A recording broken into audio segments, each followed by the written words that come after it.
Tanto a poesia, que nós acompanhamos lá na primeira geração de poetas, até a terceira, quanto a prosa romântica que nós estamos vendo agora, elas vêm com o objetivo de trazer um projeto de literatura nacional e, consequentemente, para um projeto de solidificação de uma identidade nacional. Os escritores, nesse período, têm um papel civilizatório importante para a construção de sentido de nação. O período é de criar uma expressão própria que retratasse as nossas características culturais, sociais e linguísticas. E o romantismo é essa primeira escola literária. Como nós estamos agora falando sobre os romances românticos, eles são divididos em três principais vertentes. A primeira e segunda vertente são os romances indianistas e regionalistas, que trazem uma concepção nacionalista. E a terceira vertente são os romances urbanos, que não traz tão explícita a questão nacional, mas reelaboram e representam os códigos morais, costumes e modos dessa nova classe burguesa, essa classe média em ascensão, servindo de parâmetro institucional para a população leitora da época. E esta população leitora da época são os burgueses que buscam o entretenimento nos romances românticos brasileiros, tendo, claro, a cidade do Rio de Janeiro como seu epicentro nas obras literárias. Nessa primeira vertente, nós temos os romances indianistas. Bom, enquanto para a Europa teve o cavaleiro medieval como símbolo do seu passado heróico, aqui no Brasil também se fez necessário criar um herói que resgatasse o nosso passado, que pudesse trazer a essência do brasileiro, o seu elo primitivo. Quem era? Os índios, porque os portugueses, quando aqui chegaram, quem encontraram como nativo? Os índios. Lembrando que os romances, eles ainda estão bebendo um pouco dessa vertente europeia que iniciou lá na França, né? Os romances românticos da França caíram no gosto popular, até que o Brasil começou a trazer as características próprias do seu romance, buscando esses escritores uma identidade nacional. Bom, José de Alencar, ele traz nas suas obras essa temática onde ele está ambientado em seus costumes e paisagens, ganhando essa roupagem virtuosa. Na capa do livro Ubirajara, a gente tem bem essa característica, né? E tem um trecho aqui de Ubirajara que mostra essa questão do índio virtuoso. Tu és Ubirajara, o senhor da lança, o vencedor de Pojucã, o maior guerreiro da nação Tocantins. Nas páginas 18 e 19 do livro de vocês têm um trecho onde é bem marcado esses maiores símbolos de sua nação guerreira, o índio forte entre os fortes. Leiam esse trecho de Ubirajara que está no livro de vocês. A segunda vertente, eu tenho os romances regionalistas. Como nos romances indianistas, eu tenho a figura principal, o índio. Nos romances regionalistas, a figura principal que vai representar essa temática regionalista é o sertanejo brasileiro, pois afinal nós estamos num projeto de construção identitária levada a sério pelos românticos. Em maior ou menor medida, existe uma proposta desses escritores de formar uma literatura nacional. Então, os romances regionalistas, eles buscam um cenário, as paisagens do interior, deslocando do litoral para os sertões, trazendo seus costumes, tradições, crenças, buscando as nossas raízes culturais. Então, entre os principais representantes, nós temos Bernardo Guimarães, Visconde de Tuné, Franklin Távora, além de José de Alencar, que também faz romances regionalistas.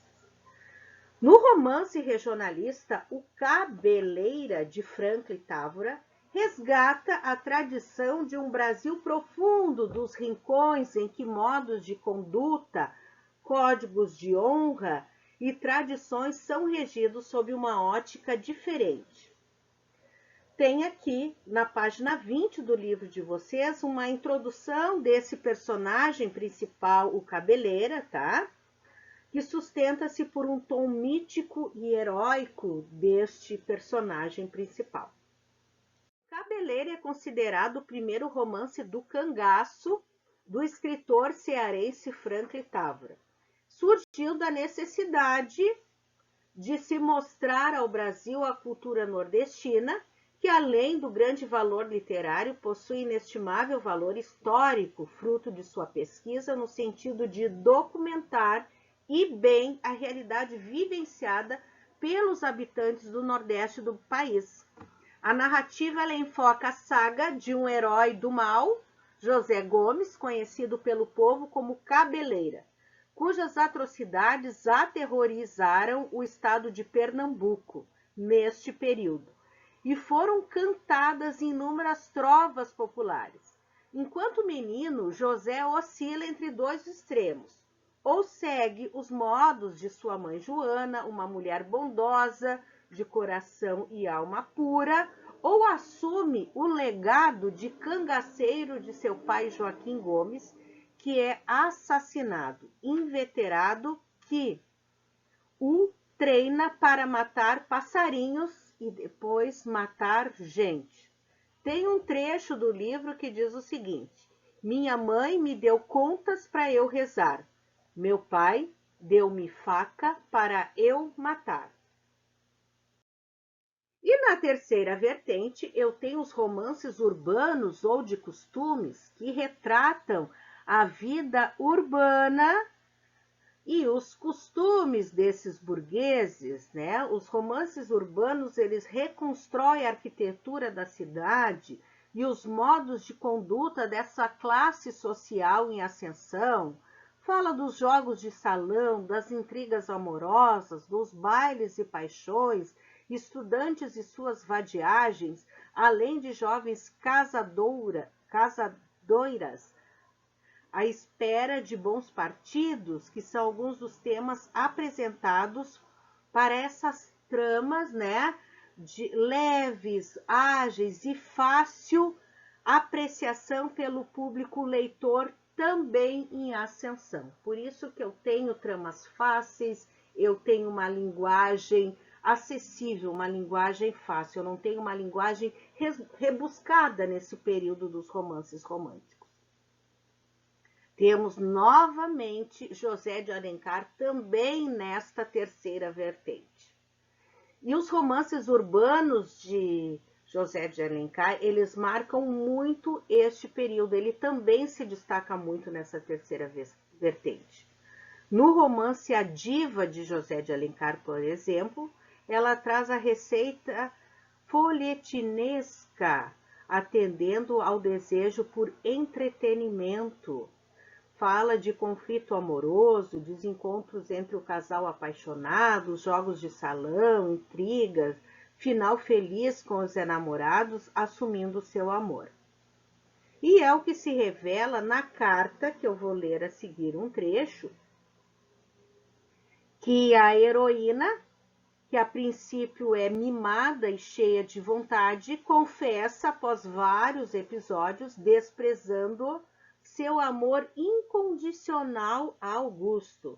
Sim, Augusto, eu te amo. Já não tenho outra consciência de minha vida. Sei que existo porque te amo. Olha a linguagem fácil, né? Naquele momento, de joelho até os pés, essa grande luz encheu meu coração. Acabava de ultrajar-te cruelmente. Detestava-te com todas as forças de minha alma. E, de repente, todo aquele ódio violento e profundo fez-se amor. Mas que amor! Na página 21, vocês podem acompanhar o restante desse trecho do livro Diva, de José de Alencar. Bom, ainda nesse espírito dessa consolidação do projeto nacionalista, de acordo com os anseios românticos, os romancistas buscam na história da nação temas que reforcem esse caráter histórico, reconstruindo e reinterpretando fatos e personagens da nossa história, promovendo a revalorização e idealização do passado, em que se podem misturar elementos da ficção com personagens e fato histórico. Olha aí a verossimilhança, né? Eu misturar a literatura, a ficção com fatos históricos. Tenho aqui um pedaço do livro Histórias e Tradições da Província de Minas Gerais, de Bernardo Guimarães, onde o autor ele assume a voz de um repórter e narra 3 histórias reais que aconteceram. E diz o seguinte: era pelos fins do século passado, em 1708, pontinhos, neste tempo, esta capital de Minas, que então com justa razão tinha o nome de Vila Rica, era opulenta e populosa, como bem poucas cidades se podiam contar no Brasil. E assim segue o restante do trecho de Histórias e Tradições da Província de Minas Gerais, na página 22 do livro de vocês.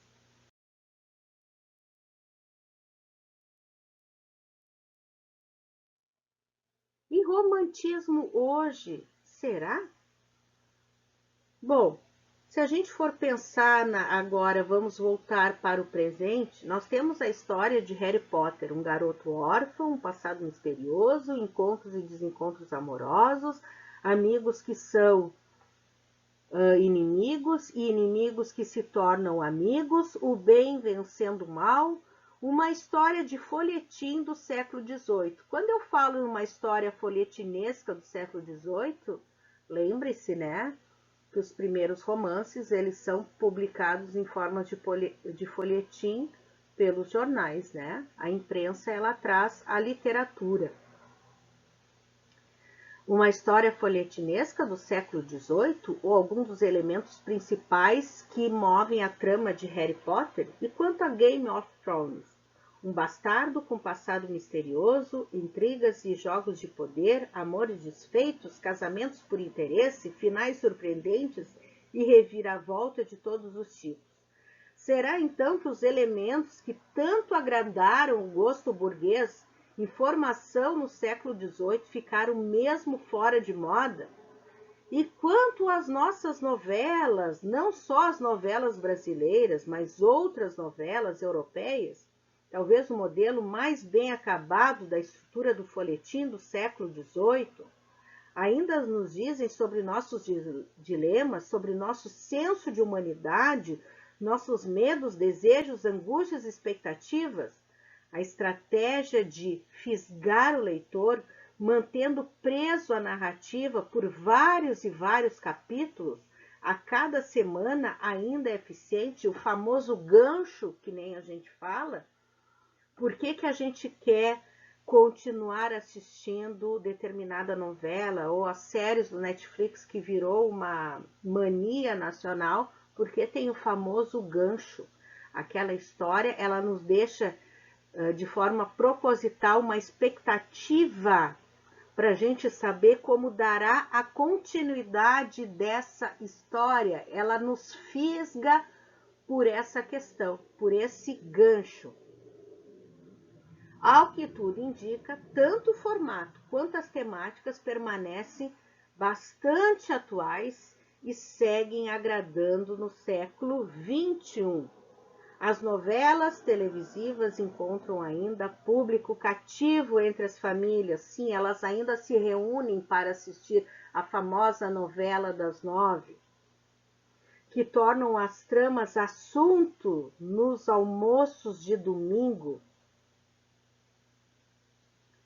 Isso, quando a gente eu estou lendo isso para vocês e com certeza vocês estão se familiarizando com algumas questões.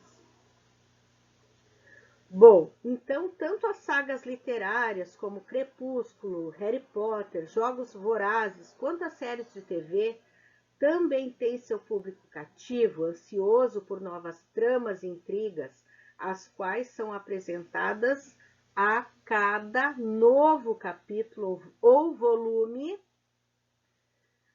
e que perdurarão até o final da história, seja ela feliz ou surpreendente. Basta uma análise rápida para que a gente perceba a força ainda hoje desse tipo de trama no cotidiano do leitor ou do espectador. Bom, Harry Potter teve cerca de 400 milhões de vendas de livro. Crepúsculo, cerca de 160 milhões de vendas de livros. Jogos Vorazes, mais de 85 milhões de vendas de livros. É muita coisa, né, gente?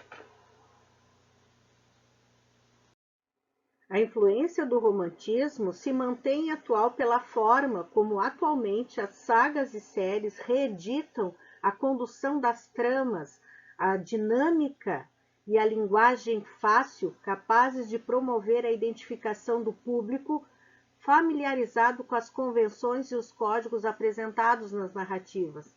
Além disso, a temática romântica, importante para a compreensão de quem somos, permite que o leitor ou espectador veja seus dilemas representados, o amor impossível, o amor realizado após uma série de peripécias e provas de caráter, o bem vencendo o mal.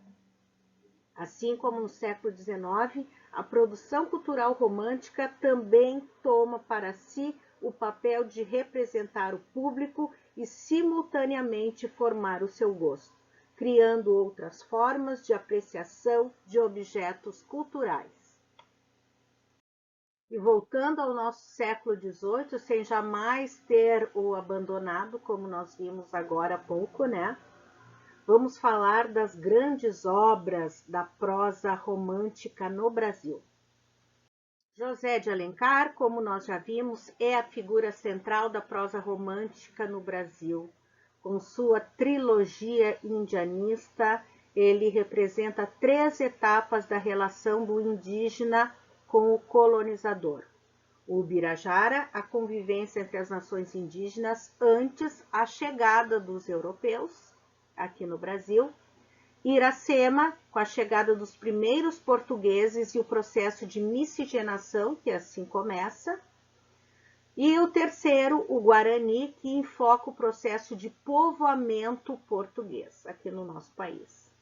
O regionalismo, onde ele cria mitos de origem do Brasil, como em O Sertanejo, formado pelo casal Arnaldo e Dona Flor, nos seus romances urbanos, que junto com indianistas tiveram mais relevância, são as crônicas, né? Ou seja, a reflexão dos costumes do Rio de Janeiro, a reflexão no sentido de as narrativas trazerem esses costumes do Rio de Janeiro imperial e documentos críticos aos valores da época. Na obra Senhora, que é uma das mais importantes desse período urbano, Aurélia humilha Fernando Seixas por ter aceito casar com ela em troca de dote de dinheiro. Claro, nós estamos falando em século XVIII, essa obra retrata um costume que, se existia na época, sim, os casamentos eram por interesse.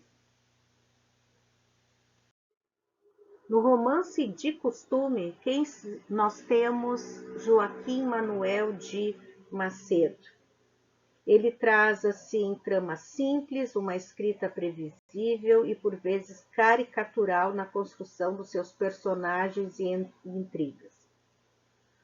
Por que Joaquim Manuel de Macedo ele ainda é estudado? Porque ele traz um registro muito fiel, um registro documental de uma época, de uma classe burguesa em ascensão no século XVIII, trazendo os seus modismos, os seus saraus, as suas referências à política, seus encontros familiares e de salão, que aconteciam nessa sociedade ambientada no Rio de Janeiro. Então, a importância dele não está como um romancista do ponto de vista estético, mas assim de um fiel observador de seu tempo e com capacidade e fôlego para tornar suas tramas o retrato bem acabado de uma época. Com isso, lógico que ele cai no gosto burguês, porque ele está refletindo na sua obra os costumes daquela época, que também está se tornando leitora. Por isso, a trama fácil, a linguagem fácil, a escrita previsível. E esse cara, ele eternizou, na verdade, a literatura de entretenimento que parece durar, como nós vimos há pouco, até os dias de hoje. Ele escreveu 20 romances, 12 peças de teatro e um poema. E quem nunca ouviu falar do romance A Moreninha? Uma linguagem simples, caiu no gosto popular, foi tema de novela, foi tema de filme, teve até uma novela na Globo na década de 70 que fala que é sobre a Moreninha, o romance A Moreninha. Bom, é considerado o primeiro romance romântico brasileiro. Também a importância desse escritor que serve de estudo até os dias de hoje. Apresenta uma linguagem simples, um enredo que prende o leitor com algum suspense e um final feliz, típico dessa fase do movimento do romantismo, típico, né? Não que todos os romances tenham tido finais felizes. A obra remonta ao cenário da alta sociedade carioca em meados do século XIX. Então, Joaquim Manoel de Macedo ele ganha notoriedade na corte carioca, pois a obra caiu no gosto do público. É a idealização do amor puro, que nasce na infância e permanece apesar do tempo. É uma das principais características que enquadram a obra como romântica. Além disso, a menção à tradição religiosa da época, a festa de Santana, o sentimentalismo e a caracterização da natureza através da ilha, da gruta e do mar contribuem para aumentar o cenário de amor romântico entre Augusto e Carolina. Também se destacou na prosa Manuel Antônio de Almeida, com apenas um único romance, que vocês já devem ter ouvido falar com certeza. Memória de um Sargento de Milícias. É um dos mais famosos romances desse período da prosa romântica brasileira. E porque também essa obra ela rompe com o paradigma dos romances urbanos contemporâneos. Ou seja, nós temos a ação se dá às avessas com as aventuras de Leonardo Pataca, em desacordo com os padrões e o tom do momento deste período, rompendo assim o maniqueísmo. Os personagens apresentam matizados, ou seja, são bons e maus simultaneamente, com maiores nuances, não tão simplificados como nas tramas correntes da época. Também traz um certo tom de ironia, que coloca a obra dentro da tradição do romance picaresco. Leonardo Pataca, o personagem principal de Memórias de um Sargento de Milícias, ele é o famoso anti-herói da narrativa. É o protótipo do malandro envolvido em todo tipo de situação limite e sempre se livrando dela pela sua sagacidade, esperteza e inteligência. Assim, Antônio Manuel de Almeida constrói, sem qualquer traço de idealização, uma crônica histórica. E o que é esse anti-herói que Manuel Antônio de Almeida traz com o seu personagem Leonardo Pataca? Bom, o anti-herói é a caracterização do personagem pelas suas ações, percepção de mundo e a ruptura do paradigma esperado de um herói, que é o quê? Nobre, bom, equilibrado, em comparação com os demais protagonistas de outras obras românticas do século XIX. Ele é Manuel Antônio de Almeida, um autor que cronologicamente se situa dentro do romantismo urbano, porém a obra difere dos folhetins que faziam tanto sucesso na corte, pois se detém nas classes populares, trazendo um perfil preciso e descontraído do Rio de Janeiro no tempo do rei Dom João VI. Bom, aqui tem um breve resumo de Memórias de um Sargento de Milícias, por este autor, né? Onde nós falamos da famosa história do anti-herói Leonardo Pataca. Memórias de um Sargento de Milícia, não é por acaso que ele ganha grande... Ele traz muitas informações no livro de vocês, porque ele traz características muito importantes, muito peculiares, muito diferenciadas em relação ao romance urbano da época. Fala do tempo do rei, do anti-herói, tem o picaresco e humor, retrato de um tempo quase perdido, que traz uma crônica histórica de costumes do Rio de Janeiro na época da chegada de Dom João VI e da inserção da família real ao ambiente colonial do país.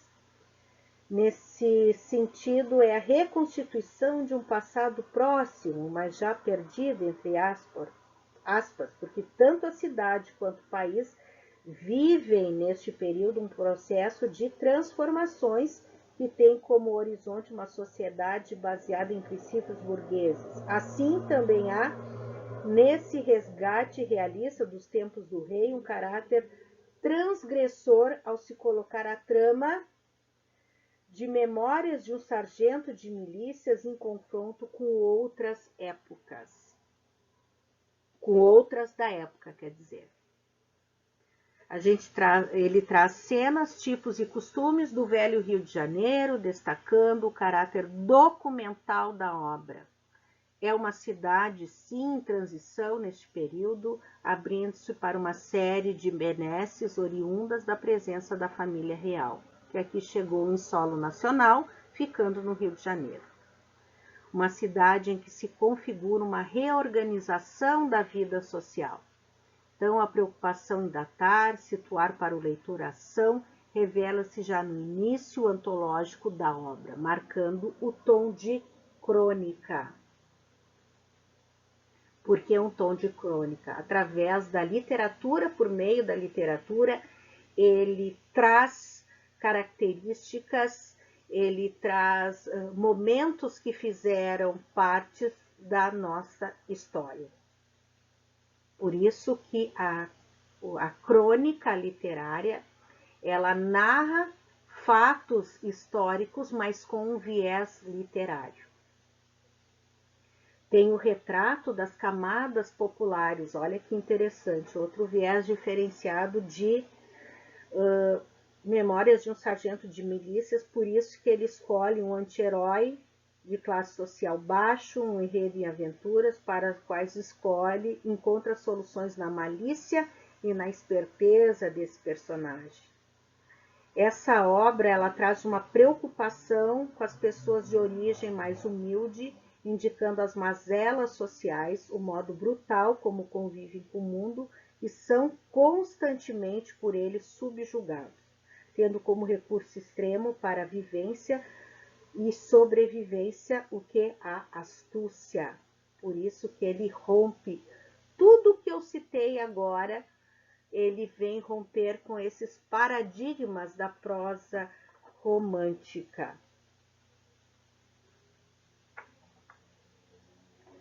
Ele tem um livro, ele é um livro transgressor, né?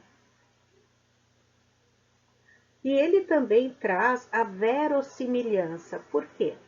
Ele trata embora trate de matéria ficcional, reinventando a realidade, mesmo que mantendo com ela forte vínculo de verossimilhança.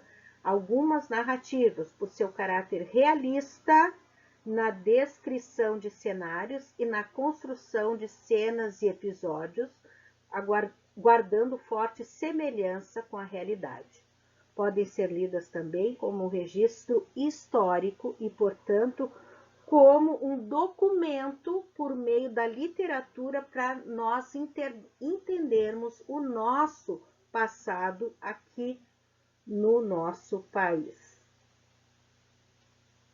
Em Memórias de um Sargento de Milícia, ele apresenta inclusive uma cena em que se destaca o paço imperial e o protocolo ao que eram submetidos oficiais já sem posição para atividades importantes. Sempre com tom de crítica e ironia. Olha a presença da crônica aí. Crítica e ironia. E mais informações de Memórias de um Sargento de Milícias. Por isso que é importante vocês lerem a análise. Ela inicia na página 29 do livro de vocês e segue até a página 34.